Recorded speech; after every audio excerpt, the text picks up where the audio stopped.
Welcome back, Flare community. Happy Monday. Hope everyone's doing well and holding up in this brutal market that we're in at the minute. Welcome to Crypto King. We've got Crypto Granny in the place. Nice of you to make it on time this week. We got Anna in the house. We got Raphael, Valiant Energy. Who else do we have here? Death Ranger, of course. Hilly72, Terra in the house, Professor, and Rizazink and Zero Latency Manifestation. Nice of you guys to join us, and yeah, we're going to kick things off like we normally do, and that is with the members airdrop. As I'm sure you all know by now, it's based on the amount of subscribers that we have here, 58.2, so that's 58.2 XRP going to members as an airdrop. So I'm going to post it in here in the members only section of the Flare community Discord. There is a link in the description. And this airdrop, like all other airdrops, is for 1 day. So basically you click this enter airdrop button here, and then 1 day later, you'll receive a share of this 58.2 XRP. As always, we're going to pin it to the messages here. So if you do ever go to the Discord at a later date, if this is not in your time zone, you can just click on these pinned messages and see all of the previous airdrops, including the most recent. So with that being said, let's get the elephant in the room out the way. Songbird price not looking too great at the minute, but if we do look a little bit closer, I mean that's on the 12-hour chart, look a little bit closer here, it does look like there is a strong bounce back. And I mean, if you look at the volume, it's very high in comparison to, well, almost anything we've seen in a while since this sell-off here, which was, I believe, the good old XFi snapshot. So high volume definitely is, I guess, an indicator of sorts towards reversals. You know, this is when the smart money was selling. Maybe this is where the smart money is buying, but who knows? No one knows where it's going to go. But, you know, from my perspective, everything that I've researched about Songbird and Flare, you know, I sort of try to invest in things which I feel have future value. And at the minute, I don't think this price, personally, I don't think it reflects the value of the network. It's going to be revolutionary, as we know from doing our homework, connecting everything, something that no other network is actually doing. So take with that what you will. So we're going to jump over here to Flare Metrics and check out the leaderboard and see who's topping the charts this week. So far anyway, we're only at the start of the epoch. So Flare Oracle are doing an absolutely incredible job here, topping the charts than normally in the usual suspects crew in the top 5, or at least the top 10. And you can see that their reward rate is the highest and their fees are only 15%. So as I've said before, it's definitely worth checking out this website if you're interested in I guess, maximizing your rewards. Now, something to note here is that all of these signal providers, you know, this is just the pure Songbird reward rate. It doesn't actually account for any additional benefits that you may get. So, for example, Flare Oracle at one point, I'm not sure if they still are, but they was offering NFTs. You've got Best FTSO offering NFTP, and I believe you've got the X-Toads crew or the S-Toads crew offering S-Ribbits recently too. So what we're going to do is we're going to jump over to here. Recent news just came out earlier today. Launch roadmap update, and the code audit has begun. So starting today, Flare enters the audit phase with a Trail of Bits, one of the most reputable firms in the space. This will run for several weeks, and provided no issues are found, Flare can launch on the 4th of July. So hopefully you guys know about this. The 4th of July is the expected rollout date for the Flare network. And we can see it here in the roadmap. Trail of Bits here, the audit. This is where we're currently at. And there's going to be some rectification of any issues found, if there are any issues, you know. And then if that audit passes, this is the launch date. So 4th of July. So keep your eye on that. And I guess we're going to keep our eyes on the Flare Network Twitter account to see if there is any issues found, because they did say that they will be letting everyone know, so we can, I guess, get an idea of if they're, going to hit this this deadline or not. I see Doc Bob D asking if we will see S assets before launch. Definitely not F assets, because we can see that here, which is later in the roadmap. And if we scroll up, actually, there is the Songbird roadmap here as well. And here's the A part of the launch. I'm not too sure. I don't think we've had any confirmation on that, but definitely a good question, Doc Bob D, nonetheless.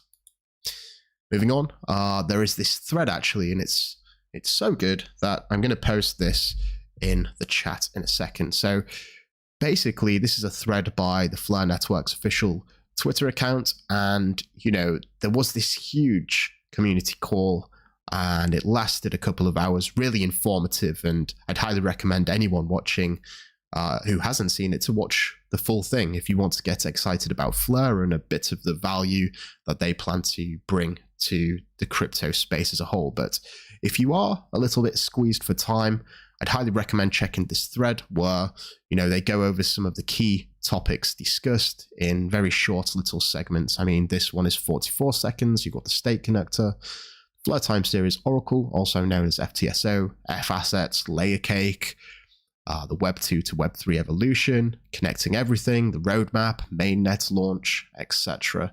So this is a really great condensed thread of the full community call. And yes, as I said, we'll be putting that in the chat. Give me a second. Perfect. So there's that. Hugo coming in here saying that part of the solution to growing our industry, that's the blockchain industry, is building something that is actually useful to a very large number of people. This is what we at Flare are working on by enabling Web 2 to Web 3 composability through this state connector. Hashtag connect everything. And you're going to hear this a lot, connect everything, because that really is the Flare Network's main vision, to connect everything and make all of these blockchains interoperable. And another keyword what they've mentioned is unified liquidity. That's what we want. We don't want all of these walled gardens. We want everything to be fluid and connected with everything else. Flare can be the platform for thousands of businesses that actually do something useful by connecting to the outside world. Think of Flare as a monetization layer for Web 2. Great areas to think about are gaming, social media, and finance. And we know from previous interviews that Hugo is especially bullish on gaming, and he sees that as one of the, I guess, the biggest benefits for blockchain technology, how it can influence gaming and having,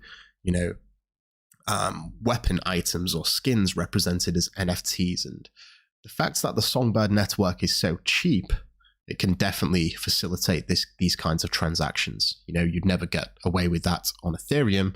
And I believe that's the reason why Gala Games have been getting some criticism from, the fees that they're having to pay on the Ethereum blockchain itself. But I believe they're actually planning to make their own network now. But regardless, I thought that was interesting to point out. This is interesting from Best FTSO. So there is the Bored Ape Songbird collection, and it looks like the most varied NFT collection. And, if we look over here on Nifty, which is a great, I guess, a resource for finding out which NFTs are particularly rare. This is a collection of 10,000, although it's not fully minted yet. But you can just look here on the left, hundreds of traits. I've seen NFT collections with maybe 10 traits. But this really is kind of mind-blowing when you think about the possible combinations of different NFTs and the fact that the users can generate them themselves. I don't know. It's an interesting project, and the first user-generated project, not just on Songbird, but the entire crypto space in general. Fat Cat's releasing something earlier, well, a couple of days ago actually. So special live guest interview about the Catalyst's first drop coming on Sunday, the 22nd of May. So that's this Sunday, the next Sunday that's coming up. YouTube link to be released ahead of this time. So this is something to keep your eye on. We'll be sharing a sneak peek of an exact 3D replica of Malcolm X's home, being built into an immersive, members-only sensory experience. So if you're wondering what this members-only means, it's basically holders of Fat Cats. There's the gold membership, which is a fat cat, a fat leopard, and the 2 subsequent airdrops from that.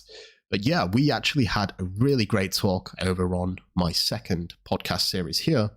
And this is definitely worth watching if you want to know a little bit more about this full metaverse experience. And we actually released this information here about Malcolm X on the podcast. And basically, they're going to be creating a metaverse with, initially it's going to be Malcolm X's home, but it's going to also include some interesting artifacts and all kinds of stuff. So definitely check that out if you haven't already, and be sure to keep your eyes peeled for this interview. I'll definitely be watching it myself. Oracle swap, definitely a hot topic in the past couple of weeks. And we actually did an interview last Thursday with Oracle swap. I believe it was last Thursday. Great podcast episode. Again, we covered a lot of ground there. And yes, they've sold out 22,222 NFTs, which I believe is one of the biggest, if not the biggest, NFT collection on Songbird. So congratulations to them, CJ and Shahram. They did a great job there. And for those of you who don't already know, I'll just give you a quick overview. It's going to be the next DEX to launch on on Songbird, sorry. And they've also got some other plans for an NFT marketplace and some other little goodies as well coming our way. So definitely keep your eyes on them and give them a follow if you aren't already. We have Stedas here. The first Flare community poster is coming soon. And if you do want to be included in it, be sure to check out this tweet. In fact, I'll put that here because he's been doing this for a long time for the XRP community as well. And I don't know, I guess it's quite a nice little memento. You can look back. It would be kind of I guess, I don't know what the word would be, but nostalgic to think, yeah, I was imagine looking back on the poster of 2022, talking about the fact that you were here during this time frame, when Songbird hit 2 cents, less than 2 cents. If we zoom back, these crazy heights, 50 cents plus, who knows what's going to happen. Yes, just a quick reminder to everyone. I see it all the time on Twitter. Songbird is not a testnet. So although testing may happen on Songbird, it does not make it a testnet. Testnet, in this case, we have Kosten, which is the testnet, has unlimited tokens, which you can go to a website and you can basically just click. It's like playing free-to-play poker where you can just get unlimited chips. Songbird is the canary network. It actually holds real value, and obviously the Flare network is going to be the main network. Regardless, Bifrost are going to be providing support for Kosten as well, so if there are any developers out there who want to experiment and test on the network risk-free, Kosten is the place to do so, because you can basically generate unlimited amounts of Spark tokens and deploy your application and do whatever you want to it. It's not going to have any financial risk to anyone on the network. So great to see Bifrost actually delivering that and supporting the ecosystem. New news coming in today, I believe. Nope, it was actually a couple of days ago. DBank here is offering Songbird as an integration. And if you don't necessarily know what it is, it's basically a portfolio tracker of sorts. And they've also integrated FLR Finance. So if we look here, I've just logged in with the Flare Finance Friday account. And this is basically an account which is managed by you guys, the members and Patreon members, who dictate where this portfolio goes. So it's, I guess, a nice way to have an overview, especially if you're connected to many different blockchains. You know, this particular account is just linked to Songbird for now, but you know, some people may be in various DeFi protocols on Ethereum as well. And if you are doing your taxes manually, maybe this is a good way to get some of the information or extract it in a little bit more of a user-friendly manner. You know, I know that looking at the Songbird Explorer can be a little bit daunting. So yeah, if you're doing it manually, definitely could be worth checking out this. I personally use a web application called Koinly, which is basically automated. On the back of that, Rabby have also integrated Songbird. So you may be wondering what Rabby is. It's a browser extension similar to MetaMask. You know, I've got no problems with MetaMask, to be honest, so I'm just going to stick with that, but I thought it would be interesting to mention. Yeah, so that's about it. We do have the Patreon giveaway happening tomorrow, and there are still spaces left for that. And basically, all Patreons get their name entered on here onto the Wheel of Appreciation. And this week it's going to be for 2,000 Songbird tokens. So what we're going to do now is I'm going to get everyone's attention over here on the Discord, because we do have a quiz. And basically, yeah, if you're a member, you're going to have access to this room, the members only room. And it's for 20 XRP, and it's going to be this week a word search. So first person to complete it, take a screenshot, post it in this channel, will get 20 XRP. Very straightforward. So here's the link. I'm going to post that in there right now. I guess good luck to everyone. And yeah, it's quite a good one this week, I think. Lots of 3-letter words, which I know challenges you guys. But something else to note as well is that every Monday we head over here to the members stage. And if you do want to have a little chinwag afterwards and have a little chat, talk about the market, talk about, I guess, anything. Maybe some people just come for crypto granny's jokes. So be sure to join that. We're normally on there until, well, for about an hour and a half. So yeah, I guess that's it. The news for this week. Lots of interesting stuff going on. And yes, don't let the price get you down. You know, all markets go up and all markets come down. It's just the way it goes. So fingers crossed, we'll be seeing greener days ahead. So with that being said, hopefully I'll see you guys on Discord. And until next time, I'm out. We have liftoff.